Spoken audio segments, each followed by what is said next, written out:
বরগুনা সদরের ছোট বালিয়াতলী গ্রামের বাবুল মল্লিক। পায়রা নদীর অব্যাহত ভাঙনে সব হারিয়ে বেড়িবাঁধের পাশে অন্যের জমিতে আশ্রয় নিয়েছেন পরিবার নিয়ে। আবারও ভাঙন আতঙ্কে দিন কাটছে তার।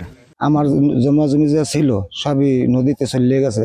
শেষ লাস্টে আমার এককালে অবদার লাগাইছি, দ্বিতীয় অবদার লাগাইছি। আর পরে আমার তো এই অবদার যদি যায় তাহলে মনে করেন আমার যাওয়ার মতন কোনো জায়গা নাই। আমি পোলাপান হয়েছে গুরুগারা জেলে কাজ করে, মানে লাগ জাল পায়, ওই খাইলে রাস্তার সাইডে আছি, একটা খালের সাইডে আমি মিলে গেছি।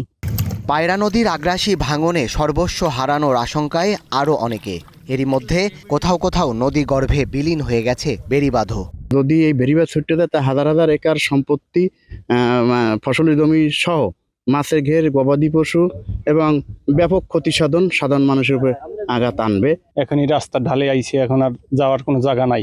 এখন আমাকে যদি একটা বড় অবদা করিয়া ডাম্পিং ব্লক দিয়ে দিত তাহলে আমরা একটু স্থান থাকতে পারতাম। পানি উন্নয়ন বোর্ড বলছে নদী ভাঙন রোধের জন্য একটি প্রকল্প অনুমোদনের অপেক্ষায় রয়েছে।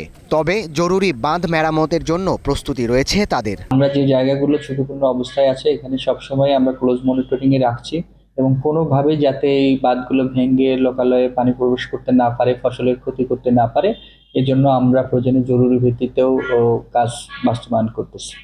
পানি উন্নয়ন বোর্ডের তথ্য মতে পায়রা নদীর অন্তত 9টি স্পটে সম্প্রতি তীব্র ভাঙন দেখা দিয়েছে। Desk report, star news.